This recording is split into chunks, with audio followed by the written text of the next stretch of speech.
I want to begin today by tossing out a thought to you about a very common scenario that I hear here in my counseling office and see if this is something that you can relate to on a personal level.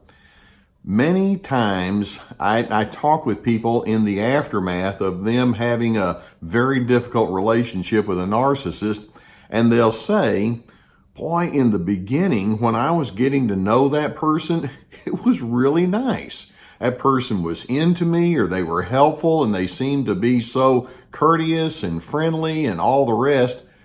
But down the road, something changed, and boy, did it change in a drastic kind of way. And then these individuals will talk about how the relationship went from good to not so good to awful to terrible to catastrophic.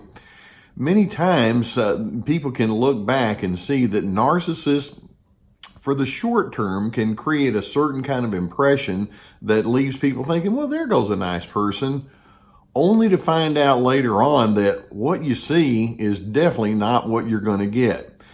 Let's keep in mind that a defining feature of narcissism is the ability to create short-term positive impressions, while long-term they maintain a false front, a false image of who they are.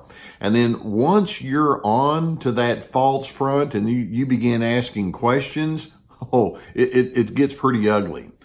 Is that something that you can relate to? And I strongly suspect that most of you would say, oh yeah, I felt like I was snookered because in the beginning, I just thought I'm with somebody who really is into me or somebody that I could work with, only to find out that, man, it was just the exact opposite of what I was hoping that I would get into. Now, as you go towards this person and try to talk with them about the inconsistencies that you see, what you're going to receive is excuses. They're going to deflect whatever comments you make. They're going to flip it around onto you and say, this is not about me, this is about you being inconsistent. They'll blame, they'll criticize you, and you will be demonized. And so let's keep in mind that when you engage with a narcissist, particularly in the upfront kinds of ways, you think that they may be into you or they may be somebody who's going to be really good for you, only to find out that it was all about them from the very beginning. And so there are some questions that I wish that I could ask these individuals, these narcissists, so that we could get a sense of who they really are, that we could get an insight into the ways that they think. And I'm going to run through some questions for you here today.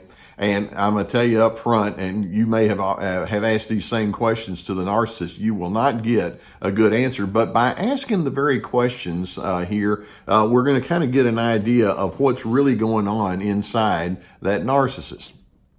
The first question: why is it so unnatural for you to express empathy? You know, at first, that person can seem to be caring and all of that.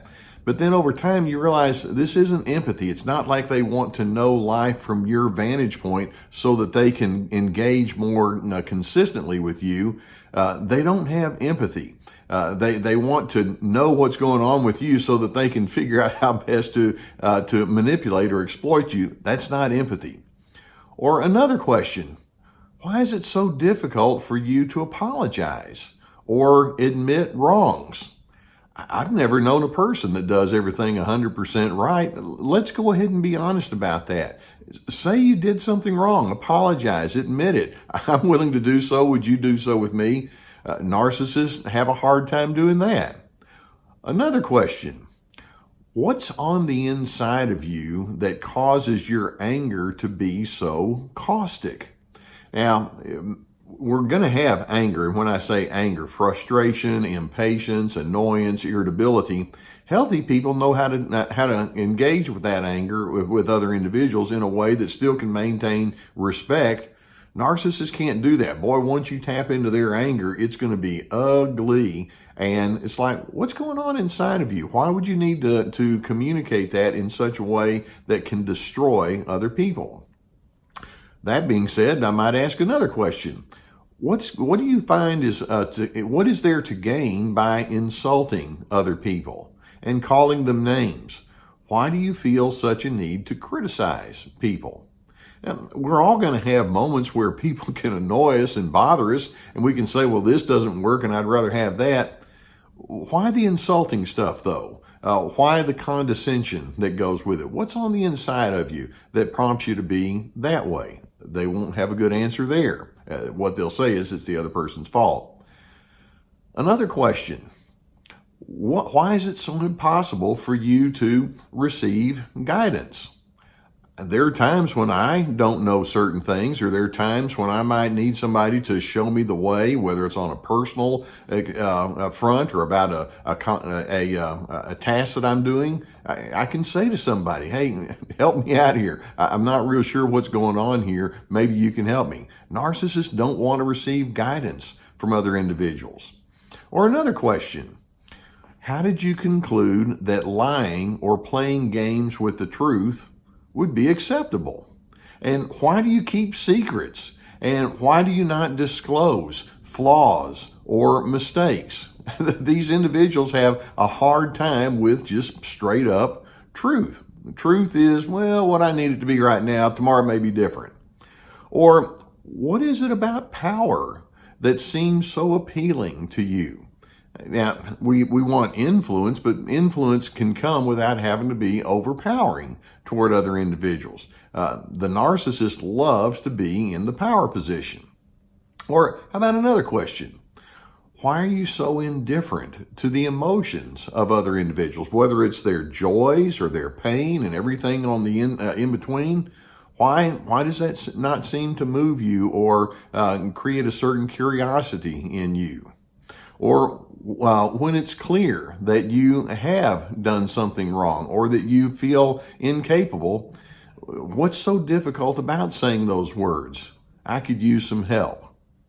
Now, actually, there are answers to all those questions, and it really comes down to this. Narcissists cannot answer those kinds of questions because it would mean that they would have to let go of their false self. Now, in a sense, we can say that the narcissist killed off the true self a long time ago.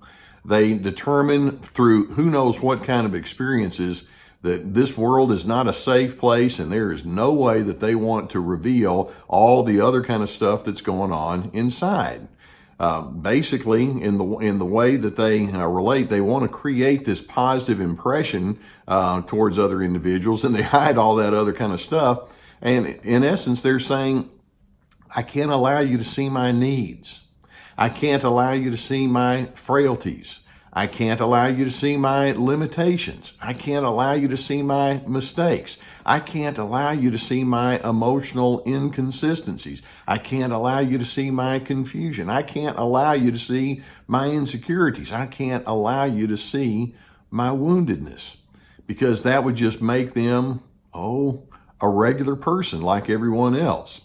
And so, like I say, they see the world as being unsafe, and so they have to have that false self to survive. So they give the appearance of being confident when in fact they're scared and they're full of shame and fear.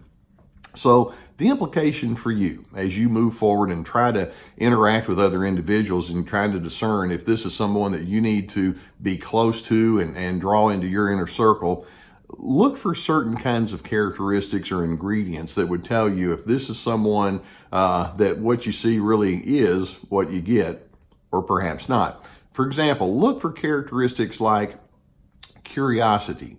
They have a curiosity about you, and they have a curiosity about themselves. Look for characteristics like humility or empathy, accountability, authenticity, inner peace. I like that one. Look for characteristics like self-restraint and gentleness. So when you're engaging with a narcissist, particularly in the upfront time, what you see is not necessarily what you get. And I'm hoping that you'll be the kind of person that says, as I'm getting to know people and as I'm trying to determine who I'm going to bring in on my inner circle, I'm going to take the time to discern what's really going on inside. And I do have a belief that says over time, truth does have a way of rising to the surface. What's the truth about this person in front of me? And in order for you to be able to discern that, you have to be truthful and honest and authentic with respect to who you are. By the way, I like to remind folks that I like to say Dr. C, DRC, stands for dignity, respect, and civility. I'm hoping that those kinds of traits are traits that you're committed to. And then as that happens, then you'll be able to see those in a true way in other individuals. That's when you know that you're headed towards a really rewarding and healthy relationship. I do hope that you find value in videos such as this. If you go beneath this video, you'll see that subscribe button. And if you haven't already, I would encourage you to hit that button so that we can keep you apprised of more videos that come along. In addition, we have an email list directly below the video. We'd invite you to join us there so that we can have actually some offline type videos and articles and other kinds of the things that we can toss in your direction and keep you aware of. And then if you are in need of online counseling, we have a group that can help you with that. In addition, I have some books and some online workshops, so there's plenty there. So check it out and see what we can do to help you out. That's what we're here for. I do appreciate you letting me be a part of your journey. I take it seriously, and I'm really honored that you would have me with you. So all that said, I will see you next time.